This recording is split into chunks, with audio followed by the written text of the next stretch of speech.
Hermanos, hoy vamos a ver un tema que espero que a ustedes les parezca tan interesante como a mí.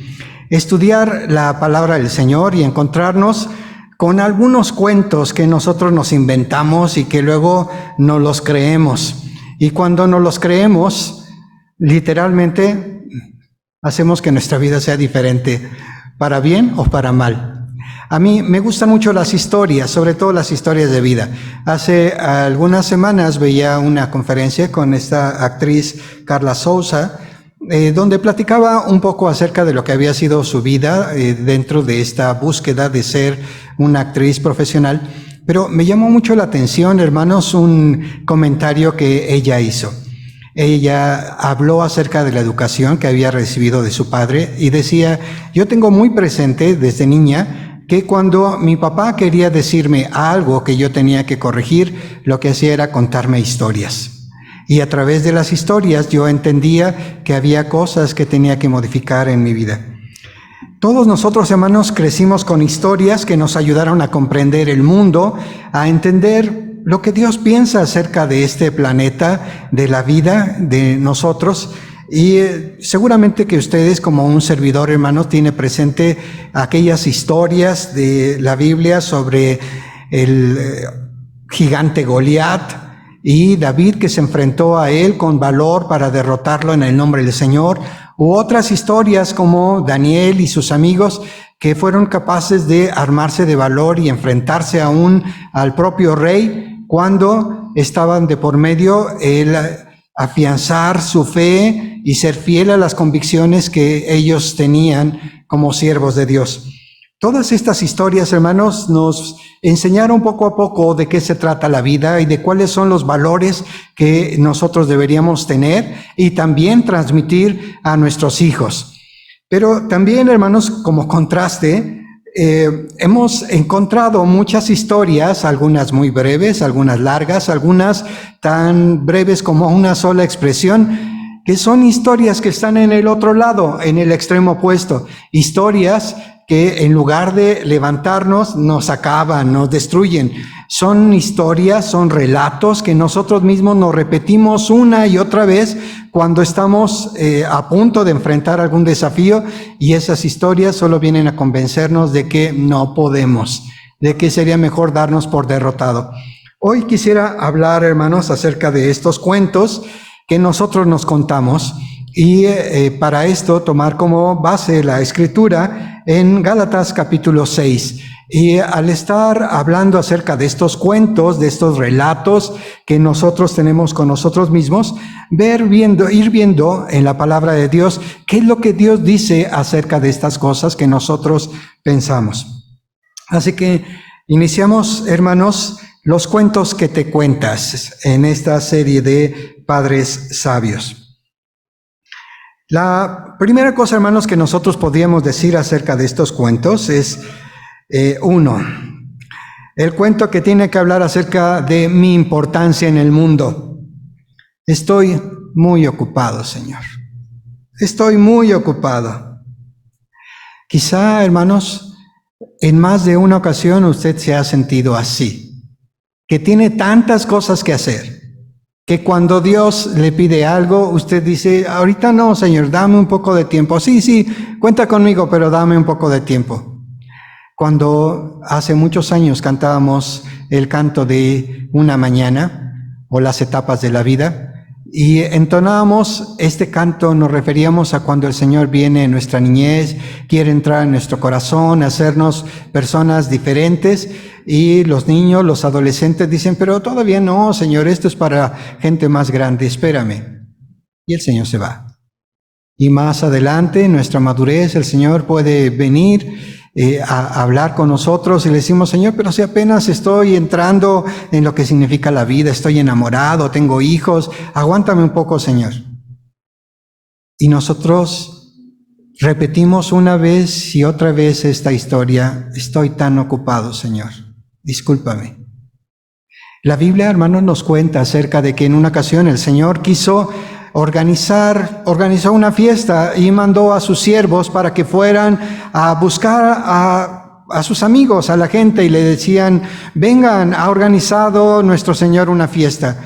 Y alguno mandó disculpas diciendo, perdóname, pero ahorita no puedo, tengo tanto trabajo. Discúlpame, acabo de comprar unos animales y tengo que ver esta operación comercial que acabo de hacer. Discúlpame, compré una casa y tengo que ver de qué se trata el asunto.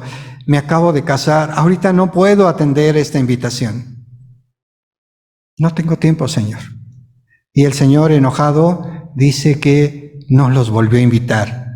Al contrario, les dijo, pues ahora vayan y busquen en los caminos y tráiganme a las personas que están allí, a los cojos, a los lisiados, a los enfermos, y fórcenlos a entrar, porque mi casa está abierta para todos aquellos que están dispuestos. No tengo tiempo, Señor, es el cuento, es el relato que algunos se dan para el Señor. Pero Gálatas capítulo 6, versículo 3 nos dice esto en la Nueva Traducción Viviente. Ayúdense a llevar unos las cargas de los otros. Ayúdense a llevar los unos las cargas de los otros y obedezcan de esa manera la ley de Cristo. Si te crees demasiado importante para ayudar a alguien, nos dice esta versión de la palabra, si te crees demasiado importante para ayudar a alguien, solo te engañas a ti mismo. No eres tan importante. Recuerdo, hermanos, que en alguna ocasión alguien me dijo, si tú quieres saber qué tan indispensable eres en la vida, haz este experimento. Mete tu brazo en una cubeta llena de agua, déjala allí unos momentos y después sácala y observa el inmenso hoyo que dejaste. Saben que estoy hablando de manera irónica, ¿verdad, hermanos? Cuando nosotros sacamos la mano de la cubeta que antes estaba llena de agua, simplemente no queda ningún hoyo. Todo vuelve a estar como estaba antes. Y en algunas ocasiones nosotros nos creemos tan importantes que decimos, no puedo ayudar, no puedo hacer ahorita nada, tengo tantas cosas que hacer. Pero es maravilloso, hermanos, cuando en los detalles pequeños podemos encontrar la ayuda de una o de otra persona diciendo, yo quiero ayudar. En esta semana y en la anterior, hermanos, para mí ha sido precioso ver a un niño y a un jovencito venir aquí a la iglesia y lijar y pintar con mi hermano Eleazar toda la herrería, y a otros jóvenes venir y empezar a pintar el santuario y arreglar. Y este día, huele un poco a tiner hoy, es que se están tapizando todas las bancas y es una bendición el hecho de que haya alguien que pueda decir, ¿en qué te ayudo? Eso es algo precioso. Otro cuento, hermanos, que nosotros tenemos es este. Gracias, Señor. Gracias porque no me has hecho como aquella persona.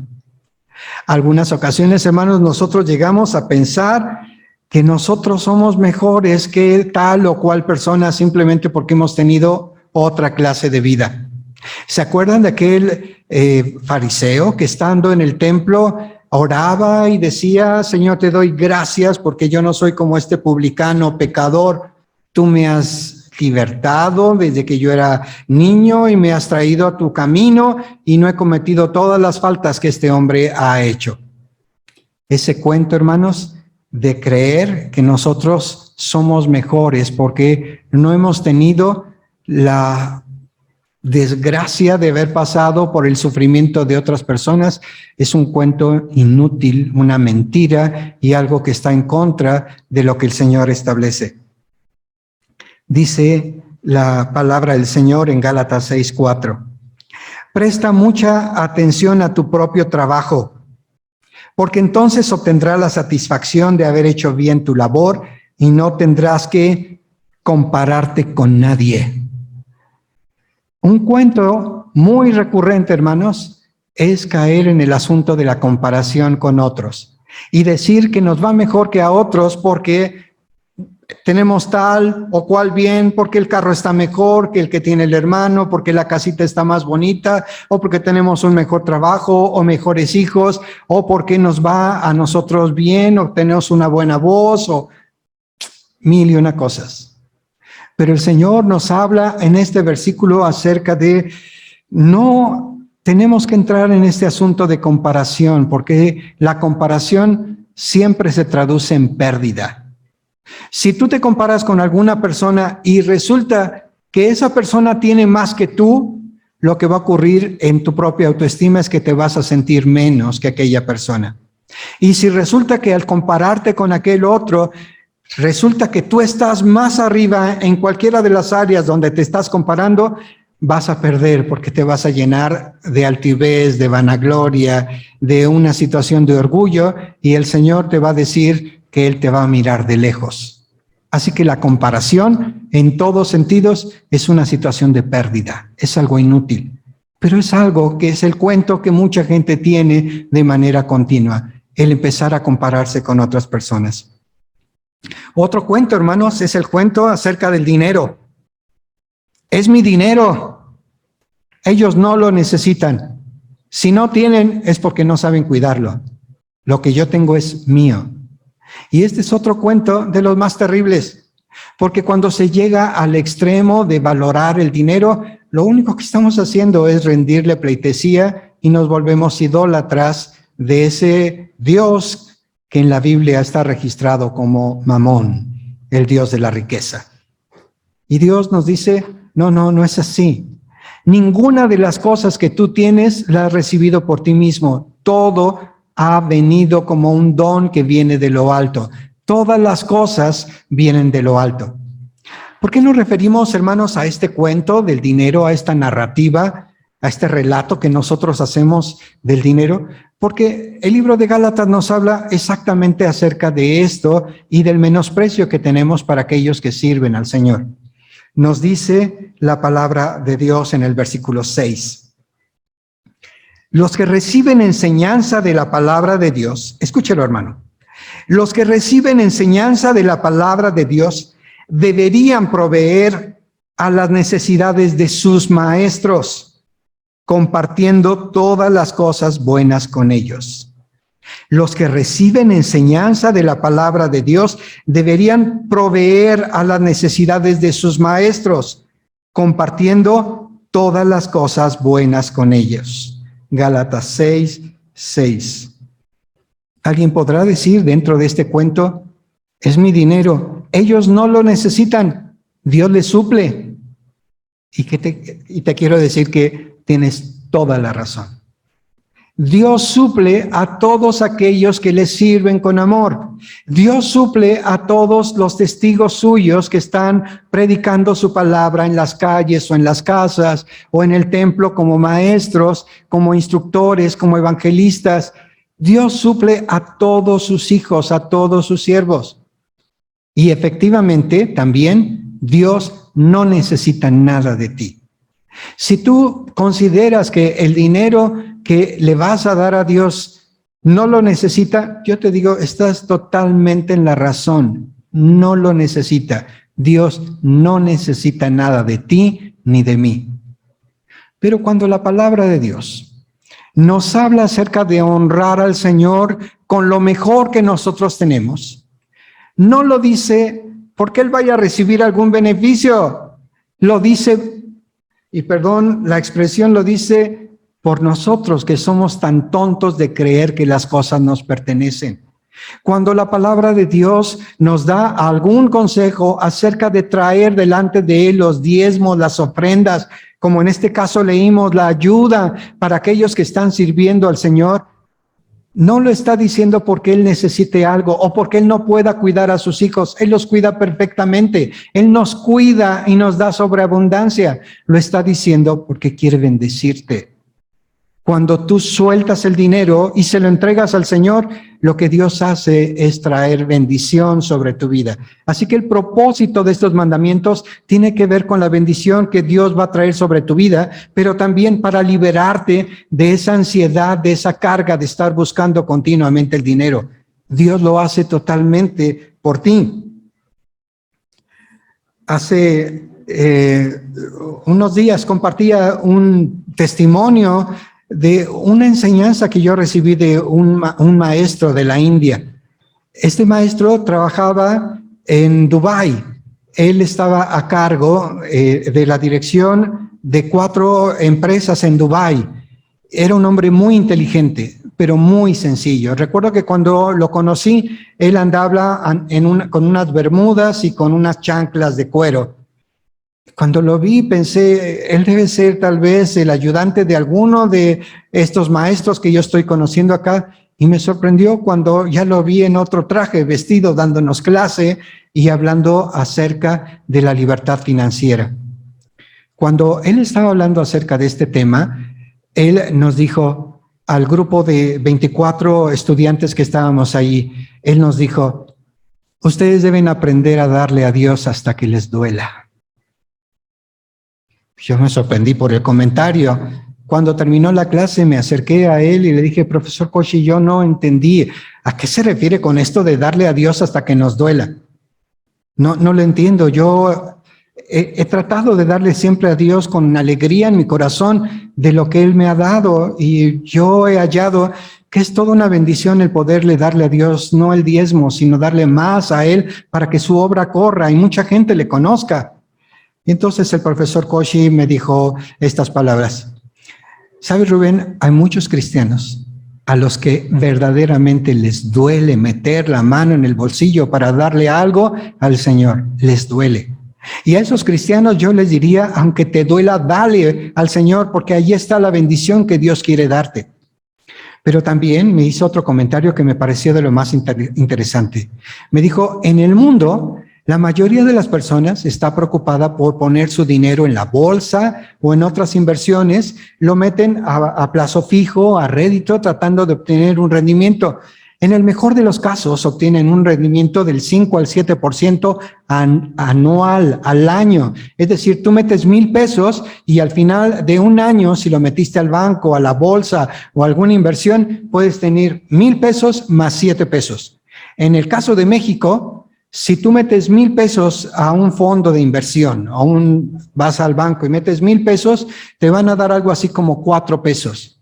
Pero después de eso, el gobierno te va a quitar los impuestos y al final te van a dar 2 pesos sobre esos 1,000 pesos que metiste. Pero hay algo que se llama inflación. Esos 1,002 pesos que tienes ahora no te sirven ya para comprar lo que pudiste haber comprado el año anterior. El mundo se maneja bajo una lógica de engaño. Pero lo que Dios nos dice en su palabra es que Él multiplicará lo que nos ha dado. Él nos bendecirá. Así que cuando la palabra del Señor nos dice en este versículo, los que reciben enseñanza de la palabra de Dios deberían proveer a las necesidades de sus maestros, compartiendo todas las cosas buenas con ellos, lo que Dios nos está diciendo es, cuando tú empieces a hacerlo, te empezaré a multiplicar aquello que tú tienes. Suéltalo, suéltalo. Déjate de este cuento con el que te estás engañando acerca del dinero. También, hermanos, nosotros podemos decir que hay otro cuento que está muy presente dentro de la sociedad, el cuento de decir, yo puedo hacer lo que quiera, yo puedo hacer lo que quiera con mi cuerpo, Dios es siempre bueno, Dios es amor, Dios no va a hacer ninguna cosa mala en contra mía, Él me va a perdonar. Como alguna ocasión cuando le predicaba a una persona me dijo, en los últimos minutos de mi vida yo sé que Dios es bueno y todas las cosas malas que hice me las va a perdonar y me voy a ir al cielo. ¿Para qué me esfuerzo desde ahora? Pensé, qué pobre entendimiento tiene de Dios esta persona. Si supiera quién es nuestro Señor, la clase de vida que le ofrece, todas las bendiciones que vienen añadidas por conocerle a Él, no estaría pensando que puede darle a su cuerpo lo que quiera, al final se va a arrepentir y se va a ir a la vida eterna. Hace algunos días compartía esta enseñanza también. Durante el primer siglo de la vida de la iglesia cristiana, hubo una corriente llamada el gnosticismo. Y dentro de las muchas cosas, de las muchas variantes que tenía esta corriente del gnosticismo, ellos creían, entre muchas otras cosas, creían que lo realmente valioso del ser humano era el espíritu. Y todo lo que lo rodeaba, esta carne, no tenía ningún valor. Las cosas buenas estaban dentro, en el espíritu, y la carne no servía de mucho. Entonces, se dividió esta corriente en dos polos que son opuestos y extremos. En uno de ellos se pensaba, si el cuerpo no sirve para nada, si lo realmente valioso es el espíritu, cuando el espíritu, cuando esta vida termine, el espíritu se va a ir con Dios. Entonces, en esa primera corriente decían, hay que darle al cuerpo todo lo que pida. Todo lo que pida. Y por eso venían toda clase de excesos. Porque había el pensamiento de, si no vale nada, pues hagamos con él lo que sea.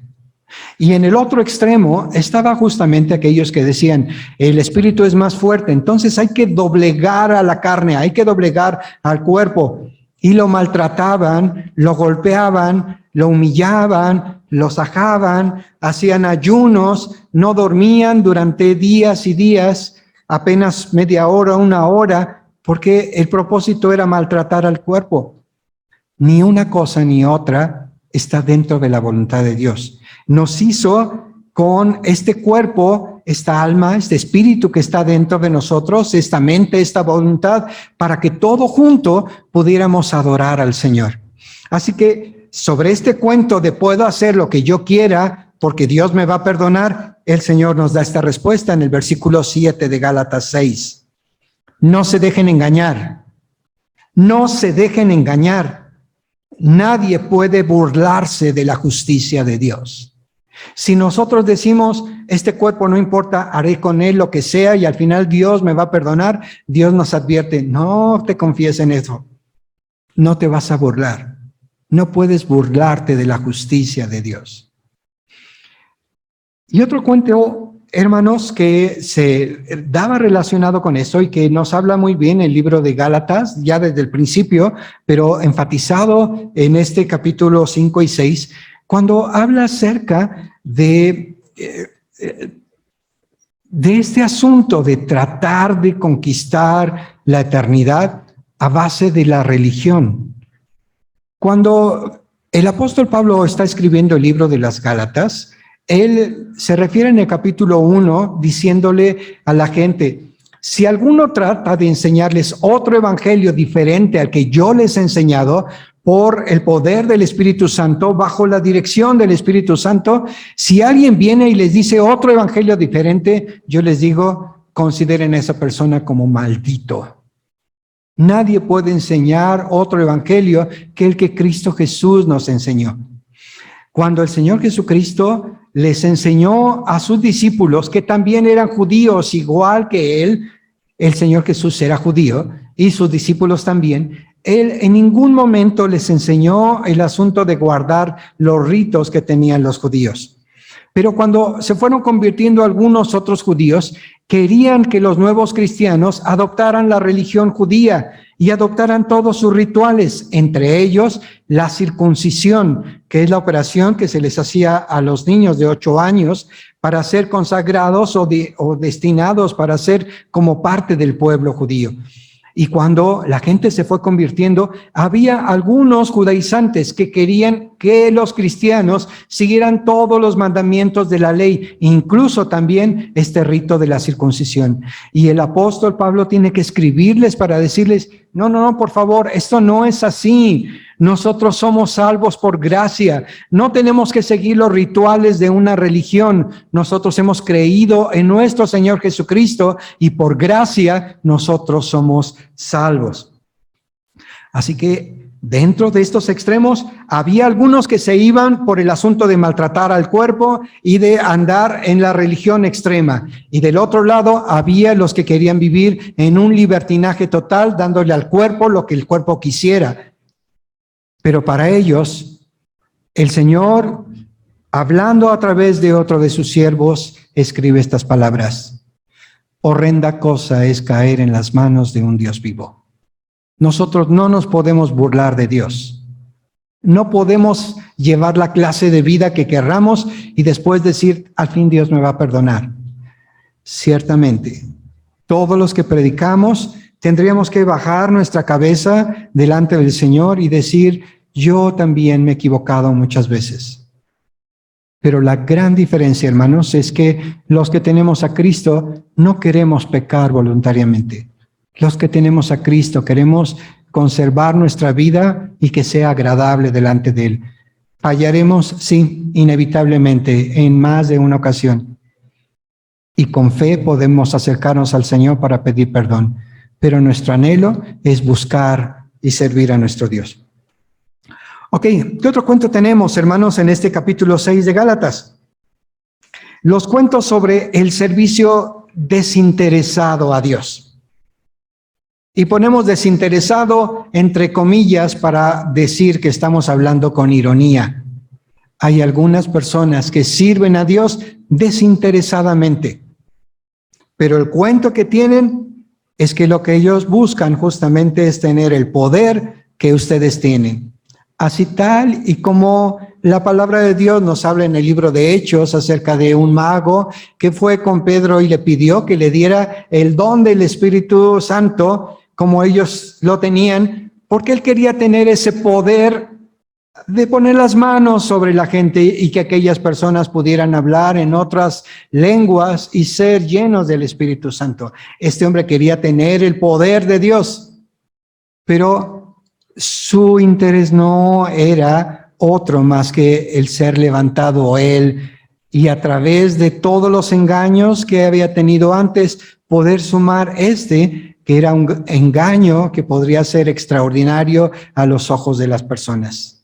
Yo quiero tener el poder que ustedes tienen. Y les quiero decir, queridos hermanos, que dentro de la iglesia, tristemente, la palabra del Señor nos dice que el apóstol Pablo, cuando se estaba despidiendo de la iglesia que él había estado pastoreando, les dijo: yo lloro delante de ustedes porque sé que después de mi partida entrarán lobos rapaces que no perdonarán al rebaño.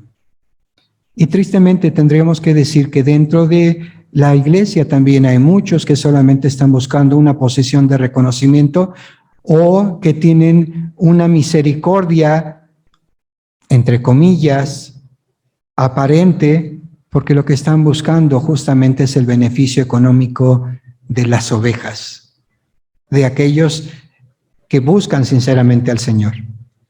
Y el Señor, hermanos, tiene que decir a estas personas que son como magos engañadores y que tratan de utilizar la fe para sojuzgar a otros, tendrán que escuchar esta palabra que está en Gálatas capítulo 6, versículos 7 y 8. Dios no puede ser burlado. Todo lo que el hombre sembrare, eso también segará. Siempre se cosecha lo que se siembra. Los que viven solo para satisfacer los deseos de su propia naturaleza pecaminosa cosecharán de esa naturaleza destrucción y muerte. Pero los que viven para agradar al Espíritu, del Espíritu cosecharán vida eterna. ¿Cuál es nuestra intención? ¿Por qué queremos servir al Señor? Porque si nuestra intención es genuina y estamos buscando que el Espíritu de Dios utilice nuestra vida y que su nombre, el nombre de nuestro Padre, sea glorificado, el Señor tiene una promesa para nosotros. Y la promesa es: te daré vida eterna, hijo mío. Pero si por el otro lado tratamos de utilizar esta preciosa Biblia, esta palabra, para sojuzgar a otras personas, para enseñorearnos de ellos, para decir yo soy el que tiene la razón y no nos sujetamos al Señor, entonces para ellos es la palabra también, la palabra de condenación. ¿Qué otro cuento tenemos? Los cuentos sobre las capacidades que ha recibido. Y cuando hablamos de este relato, hermanos, tendremos que pensar en aquellas personas que viven pensando y diciendo: ay, pobrecito de mí, pobrecito yo, tengo tan poco para dar. No tengo mucho, no tengo tantos talentos como usted, hermano, no tengo tantas habilidades como usted, hermana. ¿Yo qué le puedo dar a Dios? Y al pensar en esto, hermanos, yo quiero decirles que independientemente de lo que Dios nos haya dado, muchos talentos como aquel hombre que le dio 5, un poco menos como aquel que le dio 2, o menos como aquel que le dio 1, todas las personas tenemos cuando menos alguna cosa que dar aunque sea algo. Tenemos cuando menos un talento. Y lo que podemos hacer es como lo que hizo aquel hombre, tener miedo y decir, ay, pobrecito de mí, no sé que se vaya a enojar mi Señor, mejor aquí lo guardo, aquí lo tengo escondidito para que no se pierda, ahí tengo el dinero guardadito para que no se pierda. Esas personas que dicen no tengo nada que dar, recibirán una recompensa de castigo de parte de Dios. Pero aquellos que dando de lo poco que tienen, lo dan con libertad, lo dan con amor, también el Señor les bendecirá. Y al pensar en esto, hermanos, pienso en dos historias breves. Una en la que la palabra de Dios nos habla acerca de que los discípulos estaban viendo cómo llegaba la gente rica y de su bolsa sacaban monedas, las soltaban seguro para que hicieran mucho ruido y mostraban a otros cuánto tenían ellos. Y mientras esto sucedía, entró una anciana y esa anciana, de lo poco que tenía, 2 moneditas, tal vez el equivalente a 2 moneditas de 50 centavos, 2 blancas, llegó, entró y todo lo que tenía se lo puso como ofrenda al Señor. Y nuestro amado hermano, nuestro Señor Jesucristo, estaba observando esto. Y les dijo a los discípulos, ven a esta mujer. Ella, de lo poco que tenía, dio todo. Por tanto, recibirá una gran recompensa. Nosotros, hermanos, podemos entrar en la actitud de yo no tengo nada que dar. Pero si es algo sincero, pues podemos pedir al Señor que te dé un poco. Pero yo creo que todos podemos dar. Si no podemos dar dinero, podemos dar servicio. Si no podemos dar servicio por alguna condición, podemos dar una palabra que aliente. Si no podemos hacerlo, podemos orar. Pero todos podemos dar algo para el Señor. Pero cuando todos nos unimos, hermanos, y con nuestras manos empezamos a servir al Señor, esto se vuelve algo maravilloso. Tenemos que dar. Dice Gálatas capítulo 6, versículo 10. Por lo tanto, siempre que tengamos la oportunidad, hagamos el bien a todos, en especial a los de la familia de la fe. Por lo tanto, siempre que tengamos la oportunidad, hagamos bien a todos, en especial a los de la familia de la fe. Habrá momentos, hermanos, en que tú no puedas. Por eso el Señor nos dice, a través del apóstol Pablo, siendo inspirado por el Espíritu Santo, siempre que tengamos la oportunidad, porque el Señor sabe que en algunas ocasiones tus bolsillos estarán vacíos y no podrás ayudar a alguien más. Pero si tienes la oportunidad, ayuda a tus hermanos, mayormente a los de la familia de la fe. Dios lo va a tener muy presente. Saben, cuando pienso en esto, en este tema del que hablé hace unos minutos, hermanos, acerca del dinero, de las ofrendas, de lo que damos. Saben, yo tengo algo muy claro en mi corazón, hermanos. El dinero para mí no es otra cosa sino una herramienta. Con el dinero, hermanos, nosotros podemos mover muchas cosas para hacer que la obra de Dios avance. Por tanto, me esforzaré todo lo que pueda por tener esas herramientas que puedan ayudar para que el reino de Dios se extienda. Pero no quiere decir que voy detrás del dinero porque mi ambición me ha cegado. Cuando nosotros, hermanos, entendemos que la voluntad de Dios es que tengamos la oportunidad de ayudar a otros, nos damos cuenta también de que las cosas que Dios nos da de lo alto es no solamente para retenerlas, para guardarlas, para atesorarlas, para disfrutarlas nosotros, también es para que demos un poco de aquello que hemos recibido, un poco. Y cuando estés en esa búsqueda de servir al Señor, por favor, no vengas con este cuento de, si yo fuera más grande, si yo tuviera más experiencia, si no fuera tan viejo, si tuviera más educación, si tuviera otro empleo, no vengas con ese cuento. No le pongas pretextos al Señor. De acuerdo a lo que Él te ha dado, da un poco y asómbrate al ver cómo Dios bendice tu vida. Así que llegamos al final. Y la pregunta que nosotros tendríamos que hacernos es, ok, ya escuchamos todos estos cuentos que no son sino limitaciones para hacer la voluntad de Dios. Son obstáculos.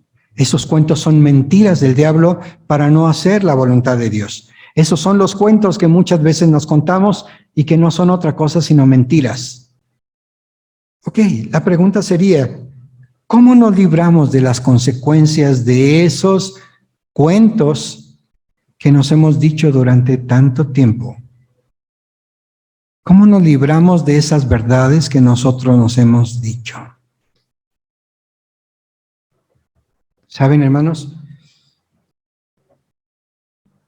Cuando leo la palabra, hay versículos que al leerlo me sobrecogen de temor por lo que dicen.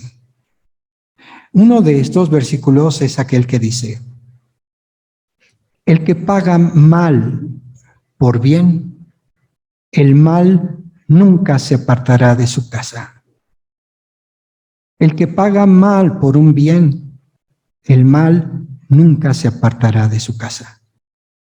Y entonces, hermanos, cuando yo leo esta palabra, me doy cuenta de lo importante que es que nosotros tengamos una vida en la que siempre estemos sembrando las cosas que a Dios agrada. Porque cuando empezamos a sembrar, hermanos, piense usted en cualquier cosa que siembra y esa semilla que usted sembró empieza a crecer y cuando han pasado algunos meses o algunos años, esa semilla se convierte en cientos o en miles de piezas iguales que aquella que usted depositó. Y eso ocurre con toda la naturaleza de Dios. Cuando usted siembra de una manera positiva las cosas que Dios quiere, lo que va a recibir en el futuro es abundancia de todas las cosas que usted sembró, plena abundancia. Pero cuando usted siembra semillas de maldad, una semilla de un pago malo por algo bueno que usted recibió, aguas, aguas. Porque eso también se multiplica y lo que va a recibir es lo mismo que hizo, pero multiplicado muchas veces. Así que nosotros, hermanos, tenemos que liberarnos de esas consecuencias y lo primero que tenemos que hacer es decir, Padre, perdóname, perdóname. Pero en segundo lugar, de acuerdo a lo que nos dice Isaías, como fruto del verdadero arrepentimiento, restituir a aquel que le hicimos daño. Restituir. Allí se ve el claro arrepentimiento. ¿Cómo nos liberamos, hermanos? 3 cosas. Número 1, piensa lo que piensas. Por favor, piensa lo que piensas. Parece trabalenguas, pero tiene una verdad profunda. No todo lo que tú estás pensando es lo correcto, así que por favor piénsalo. Esos cuentos que te has dicho, esas creencias que tienes en tu cabeza y que hacen que tú te comportes de tal o cual manera, es algo que tú tienes que pensar y decir, esto que yo he creído, este cuento que me he dicho, ¿es la verdad? ¿O es una mentira que me estoy inventando para justificar mi flojera, mi apatía, mi falta de amor hacia mi prójimo, mi falta de compromiso con el Señor? Por favor, piensa lo que piensas, porque como creas, así vas a actuar. La palabra de Dios me dice en Proverbios 26:12, más esperanza hay para el tonto que para el que cree que siempre tiene la razón. Más esperanza hay para el tonto que para el que siempre cree que tiene la razón. Y si tú eres de las personas que crees que todos están equivocados menos tú, este versículo es para ti. Más esperanza hay para una persona tonta que para aquella persona que siempre cree que todo lo que dicen los demás está equivocado porque esa persona tiene la razón, la única verdad. Así que lo primero que tenemos que hacer es piensa lo que piensas, porque lo que tú creas va a determinar la manera como actúas. Número 2, confronta tus cuentos con la verdad. Confronta tus cuentos con la verdad. Hay leyes, hermanos, que son inalterables. Hay leyes que nosotros tenemos aquí en en la tierra, en el universo, que funcionan porque Dios así las creó. Hay una ley que se llama la ley de gravedad, y mientras tú estés aquí en la tierra, de acuerdo a lo que descubrió Newton, pues entre más grande es el objeto que te está atando, más fuerte va a ser la gravedad. Entonces, si tú saltas, como la tierra es inmensa, ¡pum!, te va a traer de inmediato y vas a caer. Esa es una ley que es inevitable aquí en la tierra. Cuando estés en el espacio, serás atraído por otros cuerpos celestes más grandes. Pero la ley de gravedad es algo que está presente en todo el universo. La ley de la siembra y la cosecha, del que nos habla la palabra de Dios en Gálatas capítulo 6, versículo 7, todo lo que el hombre sembrar, eso también va a cosechar, es una ley que no tiene vuelta, va a ocurrir. Tal vez tú quieras pensar que le puedes dar vuelta, pero es una ley, va a ocurrir. Así que confronta tus verdades con la verdad de Dios y date cuenta de que si no corriges algo, no tendrás la libertad que el Señor te prometió al encontrar la verdad. Tendrás esclavitud. Y lo último, si hemos entendido de qué se trata este capítulo y sobre todo esta ley de la siembra y la cosecha, por favor, decide sembrar lo correcto. Decide sembrar lo bueno. Te conviene. Te conviene. Dice Gálatas 6, 9. Así que no nos cansemos de hacer el bien. A su debido tiempo cosecharemos numerosas bendiciones si no nos damos por vencidos. Yo sé, sí lo sé. Algunas ocasiones es difícil sembrar cosas buenas cuando alguien te está agrediendo. Pero el Señor te dice, no te des por vencido. Siembra. Todas las cosas buenas que tú estás haciendo, buenas, el Señor le está viendo.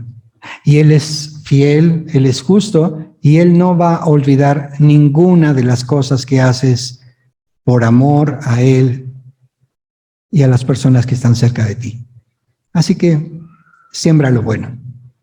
Te mando un abrazo muy cariñoso. Te invito a que estos cuentos queden afuera y que entre la verdad de la palabra de Dios. Que Dios te bendiga. Gracias.